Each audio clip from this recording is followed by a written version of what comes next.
Hello अस्सलाम वालेकुम दोस्तों। तो कैसे हैं आप सभी लोग। उम्मीद करता हूँ कि आप सब अच्छे होंगे। तो फिर स्वागत है उम्मीद एजुकेशनल हब पर। तो दोस्तों आज के इस वीडियो में हम 20 वेरी इंपॉर्टेंट क्वेश्चन जीके का करवाने वाले हैं डीएलएड एंट्रेंस एग्जाम 2025 के लिए।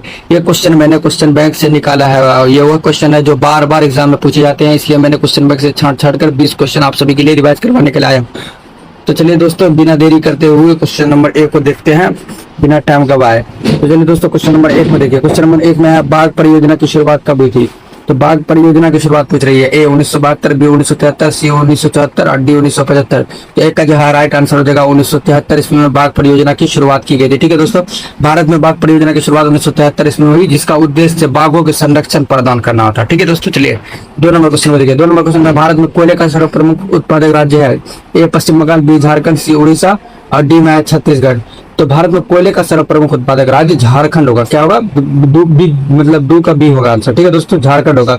भारत में सर्वाधिक महत्वपूर्ण गोंडवाना कोयला क्षेत्र दामोदर घाटी में स्थित है। ठीक है दोस्तों, चलिए 3 नंबर क्वेश्चन में देखते हैं। इससे जितना भी रिलेटेड क्वेश्चन बनेगा मैं आपको बताते ही चलूंगा। अब बस आप अपना कीमती समय मुझे 5 से 10 मिनट दे दीजिए, मैं आपको 20 क्वेश्चन रिवाइज करवाने वाला हूँ। इससे आपको 2-3 क्वेश्चन जरूर एग्जाम हॉल में देखने को मिलेगा। ठीक है, ये क्वेश्चन मैंने क्वेश्चन बैंक से निकाला है जो बार बार पूछे जाते हैं। ठीक, 3 नंबर में है पारादीप पत्तन किस राज्य में है। ए आंध्र प्रदेश, बी उड़ीसा, सी तमिलनाडु और डी में है पश्चिम बंगाल। तो 3 का जो है राइट आंसर हो जाएगा उड़ीसा। उड़ीसा में पारादीप पत्तन है। ठीक है, पारादीप पत्तन बंदरगाह राज्य उड़ीसा में है। ठीक है, यह बंदरगाह महानदी के डेल्टाई क्षेत्र में स्थित है। ठीक है दोस्तों, चलिए क्वेश्चन नंबर 4 को देखते हैं। क्वेश्चन नंबर 4 में है आपने सभी नागरिकों को समान मताधिकार हो गया। मताधिकार प्रदान करने वाले पहला देश कौन सा था। अपने सभी नागरिकों को समान मताधिकार प्रदान करने वाले पहला देश पूछ रहा है सबसे। ए रूस, बी न्यूजीलैंड, सी चीन और डी में है यूएसए। तो 4 का जो है राइट आंसर हो जाएगा अपने सभी नागरिकों को समान मताधिकार प्रदान करने वाला राज्य प्रदान करने वाला देश न्यूजीलैंड होगा। कौन होगा दोस्तों, न्यूजीलैंड। ठीक है, चलिए यहाँ पे 5 नंबर क्वेश्चन देखते हैं। 5 नंबर क्वेश्चन में है कि पंचायती राज का वर्णन संविधान के किस अनुच्छेद में किया गया है। पंचायती राज का वर्णन ए 40वां अनुच्छेद, बी 45वां, सी 36वां और डी है 35वां। तो पंचायती राज का वर्णन संविधान का अनुच्छेद 40 में किया गया है। ठीक है दोस्तों, अनुच्छेद 40 में किया गया है। इसके तहत ग्राम पंचायतों का गठन और उन्हें आवश्यक शक्तियां प्रदान करने का स्वीकार किया गया। ठीक है, चलिए आप क्वेश्चन नंबर 6 को देखते हैं। क्वेश्चन नंबर 6 में है कि भारत में क्या है, भारत में सर्वोच्च न्यायालय के न्यायाधीशों की नियुक्ति कौन करता है। भारत में जो सर्वोच्च न्यायालय है मतलब कि 33 गो सर्वोच्च न्यायालय और एक जो है मुख्य न्यायाधीश है। ठीक है, तो उसका नियुक्ति कौन करता पूछ रहा है। ए राज्यपाल, बी राष्ट्रपति, सी प्रधानमंत्री और डी उपराष्ट्रपति। तो राष्ट्रपति जी है सर्वोच्च न्यायालय के न्यायाधीशों की नियुक्ति करता है। ठीक है दोस्तों, चलिए आप 7 नंबर क्वेश्चन में देखते हैं। 7 नंबर क्वेश्चन में है कि चार्ल्स डिफेंस द्वारा रचित उपन्यास डम्बे एंड सन कब प्रकाशित हुआ। चार्ल्स डिफेंस द्वारा रचित उपन्यास डम्बे एंड सन कब प्रकाशित हुआ। ए 1748, बी 1848, सी 1850 और डी में है 1856। तो 7 का जो है राइट आंसर हो जाएगा 1848। क्या हो जाएगा मेरे दोस्त, 1848 ईस्वी में चार्ल्स डिफेंस द्वारा रचित उपन्यास डम्बे एंड सन 1848 में पहली बार प्रकाशित हुआ था। ठीक है दोस्तों, चलिए 8 नंबर क्वेश्चन में देखते हैं। 8 नंबर क्वेश्चन में सांभर झील कहाँ स्थित है।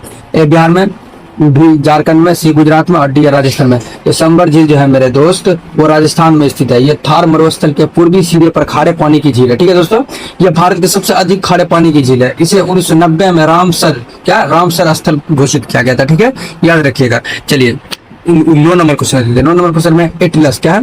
एटलस मानचित्र किस प्रकार का मापक पर खींचे गए होते हैं।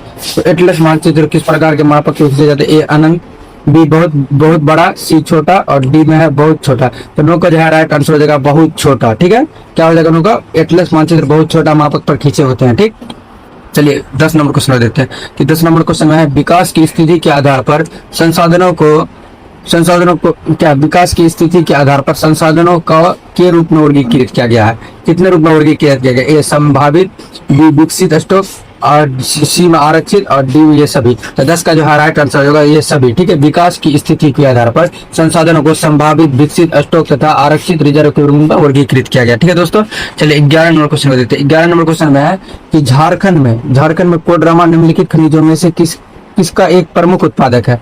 ए बॉक्साइट, बी अभ्रक, सी लौह और डी कॉपर। झारखंड में कोडरमा पूछ रहा है निम्नलिखित खनिजों में किसका प्रमुख उत्पादक है। तो झारखंड में कोडरमा अभ्रक का प्रमुख उत्पादक होगा। ठीक है दोस्तों, अभ्रक। यहाँ 11 का बी आंसर हो गया। चलिए 12 नंबर क्वेश्चन को देखते हैं। 12 नंबर क्वेश्चन में है कि हल्के और ताजे चलने वाली जहाज पैरावल को किसने बनाया था। ए पुर्तगालियों ने, बी यूनानियों ने, सी डचों ने और डी में है जापानियों ने। तो हल्के और तेज चलने वाले जहाज को जो है मेरे दोस्त कौन बनाया था? तो पुर्तगालियों ने बनाया था। कौन? पुर्तगालियों ने। चलिए दोस्तों अब 13 नंबर क्वेश्चन देखते हैं।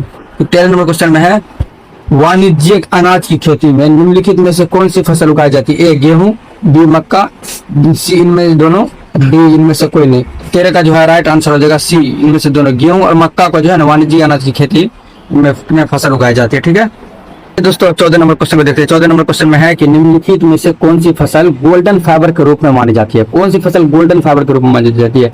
ए गेहूं, बी चावल, सी मूंगफली और डी में है जूट। तो जूट फसल को जो है मेरे दोस्त गोल्डन फाइबर के रूप में मानी जाती है। यह जलोढ़ मृदा में अच्छे ढंग से विकसित होता है। ठीक है, गोल्डन फाइबर जलोढ़ मृदा में अच्छे ढंग से विकसित होता है। चलिए 15 नंबर क्वेश्चन में देखते हैं। 15 नंबर क्वेश्चन में है कि भारत में महिलाओं के लिए क्या है? भारत में महिलाओं के लिए आरक्षण की व्यवस्था है। आरक्षण की ए लोकसभा में, बी राज्यसभा में, सी पंचायती राज व्यवस्था में और डी में मंत्रिमंडल में। तो भारत में जो है महिलाओं के लिए आरक्षण की व्यवस्था पंचायती राज संस्थानों में। कहा? पंचायती राज संस्थानों में। ठीक है, व्यवस्था में, संस्था बोले व्यवस्था बोले एक ही बात है। तो भारत में महिलाओं के लिए आरक्षित जो है वो पंचायती राज व्यवस्था में कितना? 50%। और बिहार में ही सबसे पहले 50% महिलाओं को आरक्षण दिया गया है। ठीक है, बिहार राज्य में ही सबसे पहले। 16 नंबर क्वेश्चन देखते हैं। 16 नंबर क्वेश्चन में है स्वतंत्र भारत का अंतिम गवर्नर जनरल कौन था? ए लॉर्ड माउंटबेटन, सी राजगोपालाचार्य, बी में है सी राजगोपालाचार्य और सी में है डॉक्टर राजेंद्र प्रसाद और डी में उपयुक्त में से कोई नहीं। तो जो स्वतंत्र भारत के अंतिम गवर्नर जनरल कौन था? तो इसका जो है 16 का जो राइट आंसर हो जाएगा वो हो जाएगा बी। क्या हो जाएगा? बी, सी राजगोपालाचार्य। स्वतंत्र भारत का अंतिम गवर्नर जनरल यही थे, सी राजगोपालाचार्य। इसके बाद जो है मतलब कि गवर्नर जनरल का पद जो है ना खत्म कर दिया गया। ठीक है दोस्तों, समझ में आ गया होगा कि स्वतंत्र भारत का अंतिम गवर्नर जनरल सी राजगोपालाचार्य थे। इनके कार्यकाल 1948 से 1950 था। ठीक है, चलिए अब देखते हैं 17 नंबर क्वेश्चन में। 17 नंबर क्वेश्चन में है कि 1857 के विद्रोह मुख्यतः किस कारण असफल रहा? किस कारण असफल रहा जब 1857 का विद्रोह हुआ था अंग्रेज के खिलाफ? ए हिंदू मुस्लिम एकता की कमी, बी में है किसी सामान्य योजना और केंद्रीय संगठन की कमी और सी में है इसके प्रवाह का सीमित क्षेत्र और डी में है जमींदारों की असहभागिता। तो 17 का जो है राइट आंसर हो जाएगा मेरे दोस्त बी, किसी सामान्य योजना और केंद्रीय संगठन की कमी थी। यानी कोई सामान्य योजना नहीं था और केंद्रीय संगठन नहीं बनाया गया था कि इससे लड़ना है। संगठन कोई काम करने के लिए जो है सबसे पहले संगठन बनाना बहुत जरूरी होता है। ठीक है दोस्तों, वही जो है संगठन नहीं बनाया था जिससे 1856 में अंग्रेजों पुरानी बंदूक मतलब ब्राउन माउस के स्थान पर एक नई एनफील्ड राइफल का प्रयोग करने का निर्णय लिया था। इसी वजह से 1857 में का विद्रोह किया था। ठीक है दोस्तों, समझ में आ गया होगा। चलिए अब 18 नंबर क्वेश्चन में देखते हैं। 18 नंबर क्वेश्चन में है कि निम्नलिखित में क्या है? निम्नलिखित में से किस सत्याग्रह आंदोलन में गांधी जी ने प्रत्यक्ष रूप से भाग नहीं लिया? ए राज्य सत्याग्रह, बी खेड़ा सत्याग्रह और सी में है वैकोम सत्याग्रह और डी में है असहयोग आंदोलन। तो 18 का जो है राइट आंसर हो जाएगा मेरे दोस्त वो वैकोम सत्याग्रह में महात्मा गांधी जी ने प्रत्यक्ष रूप से भाग नहीं लिया। ठीक है, और प्रत्यक्ष रूप से भाग लिया था। ठीक, चलिए भारत छोड़ो आंदोलन से उत्पन्न दंगे किस क्षेत्र में सबसे अधिक व्यापक हुए? जब भारत छोड़ो आंदोलन हुए तो सबसे ज्यादा दंगा किस क्षेत्र में देखने को मिला? यही पूछ रहा है। ए बिहार, क्या है? ए बिहार, बी बंगाल, सी गुजरात और डी में संयुक्त प्रांत। 19 का जो है राइट आंसर हो जाएगा मेरे दोस्त संयुक्त प्रांत। यानी हर जगह जो है ना वो दंगे क्षेत्र मतलब मिले हैं। ठीक है, अधिक व्यापक रूप से भारत छोड़ो आंदोलन के दौरान। ठीक है, चलिए दोस्तों 20 नंबर क्वेश्चन में देखते हैं। इस वीडियो का लास्ट क्वेश्चन है और एक क्वेश्चन आपको होमवर्क में मिलेगा जिसका आंसर आप कमेंट बॉक्स में बताइएगा। ठीक है, 20 में है बारदोली सत्याग्रह का नेतृत्व क्या था? ए महात्मा गांधी, बी वल्लभ भाई पटेल, सी मोरारजी देसाई और डी में डॉक्टर राजेंद्र प्रसाद। तो बारदोली सत्याग्रह का नेतृत्व कौन किया था पूछ रहा? तो 20 का जो है राइट आंसर हो जाएगा वल्लभ भाई पटेल जी बारदोली सत्याग्रह का नेतृत्व किया था। ठीक है मेरे दोस्तों, चलिए 21 नंबर क्वेश्चन ये आपको होमवर्क में है, ये उसका आंसर आप लोग कमेंट बॉक्स में बताइए। सविनय अवज्ञा आंदोलन की असफलता के बाद गांधी जी ने महत्व दिया? ए रचनात्मक कार्यक्रम को, बी हिंसा के सीमित उपयोग को, सी में है अंग्रेजों के समझौते पर, डी उपयुक्त में से कोई नहीं। तो 21 का जो है राइट आंसर आप लोग कमेंट बॉक्स में बताइए। और किस टॉपिक पे आपको वीडियो चाहिए आप लोग बताइए कमेंट बॉक्स में। आई होप कि ये वीडियो काफी आपको हेल्पफुल लगा होगा और एग्जाम हॉल में काफी मदद करेगा आपको। ठीक है दोस्तों, तो अगर आपको थोड़ा सा मेरा मेहनत दिखाया तो वीडियो को लाइक कर दीजिए, नए तो चैनल को सब्सक्राइब कर लीजिए। फिर मिलते हैं नेक्स्ट वीडियो में, तब तक के लिए जय हिंद, जय भारत। पढ़ते रहिए, मस्त रहिए, स्वस्थ रहिए।